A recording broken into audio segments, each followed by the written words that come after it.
ये जो छोटी सी स्क्रीन हमारी जेब में रहती है, ये हमें पूरी दुनिया से जोड़ती है।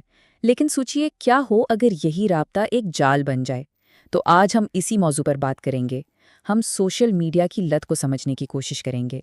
मतलब एक ऐसी आदत जो चुपके से हमारी जिंदगियों पर कब्जा कर रही है।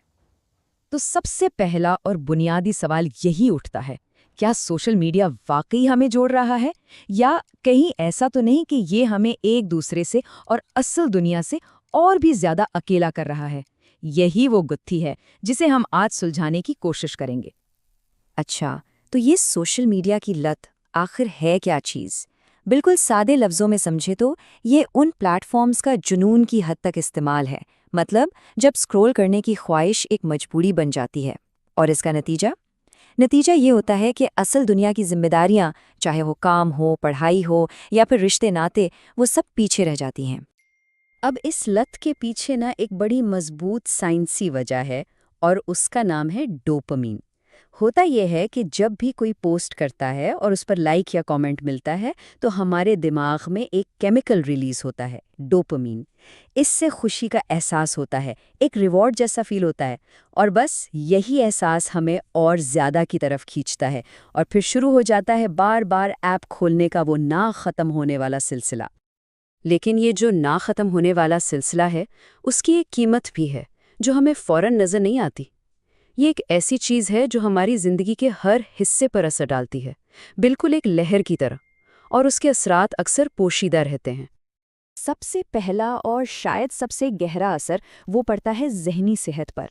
सोचिएगा, मुसलसल दूसरों की परफेक्ट जिंदगियों को देखने का जो प्रेशर है ना, वो बेचैनी और डिप्रेशन पैदा करता है। फिर एक चीज़ आती है जिसे कहते हैं FOMO, fear of missing out, मतलब कुछ रह जाने का डर। और यही डर हमें बार बार फ़ोन चेक करने पर मजबूर करता है।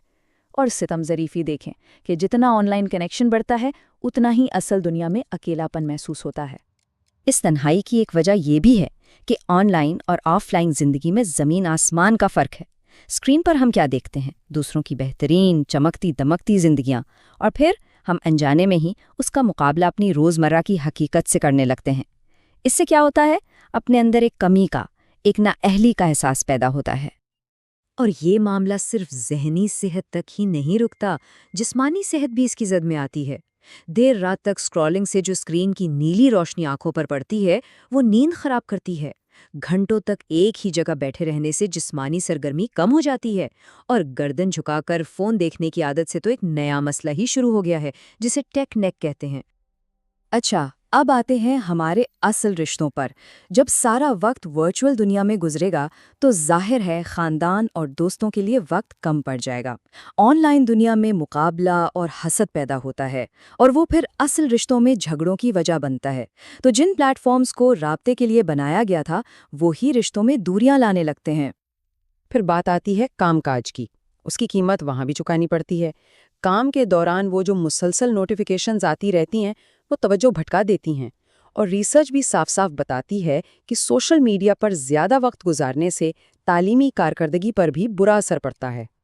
लेकिन एक सवाल है, क्या ये डिजिटल जाल सब पर एक जैसा असर करता है? नहीं, ऐसा नहीं है। हकीकत ये है कि कुछ लोग इसमें फंसने के ज़्यादा खतरे से दोचार होते हैं। तो चलिए देखते हैं कि वो कौन लोग हैं।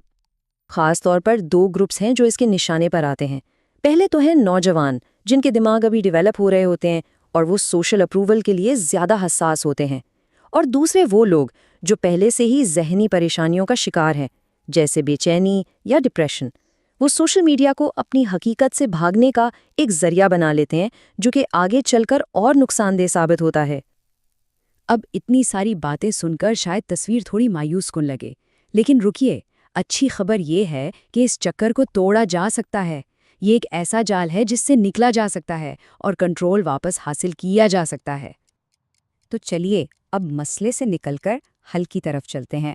आखिर वो कौन से काबिल अमल तरीके हैं जिनसे इस डिजिटल गिरफ्त से निजात मिल सकती है? तवाज़ुन कायम करने के लिए ये 5 कदम उठाए जा सकते हैं। सबसे पहला है डिजिटल डिटॉक्स। इसका मतलब रोज़ाना कुछ घंटे स्क्रीन से बिल्कुल दूर रहना। दूसरा, टाइम मैनेजमेंट, यानी ऐप्स पर टाइमर सेट कर लेना ताकि पता हो कितना वक्त गुजरा।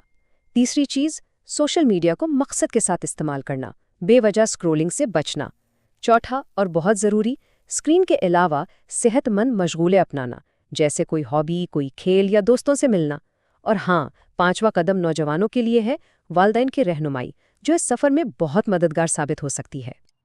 تو اس پورے گفتگو کا خلاصہ کیا ہے؟ وہ کون سی ایک اہم بات ہے جو ہمیں اس ڈیجیٹل دور میں توازن کا راستہ دکھا سکتی ہے؟ اور وہ بات اس جملے میں چھپی ہے، سوشل میڈیا ایک دو دھاری تلوار ہے۔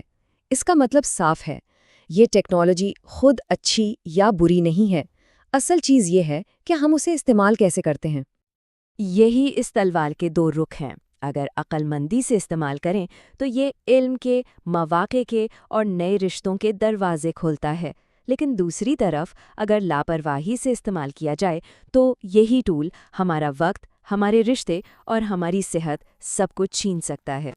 تو آخری بات یہی ہے، اصل کنجی توازن اور ڈسپلن میں ہے۔ مقصد ٹیکنالوجی کے غلام بننا نہیں، بلکہ اس پر قابو پانا ہے، اسے اپنے فائدے کے لیے استعمال کرنا ہے۔ تو یہ تجزیہ اس ایک سوال پر ختم کرتے ہیں جس پر ہم سب کو سوچنا چاہیے۔ وہ کون سی ایک معمولی سی تبدیلی ہے جسے اپنا کر ایک صحت مند ڈیجیٹل زندگی کی طرف پہلا قدم اٹھایا جا سکتا ہے؟ اس پر غور کرنا بہت ضروری ہے۔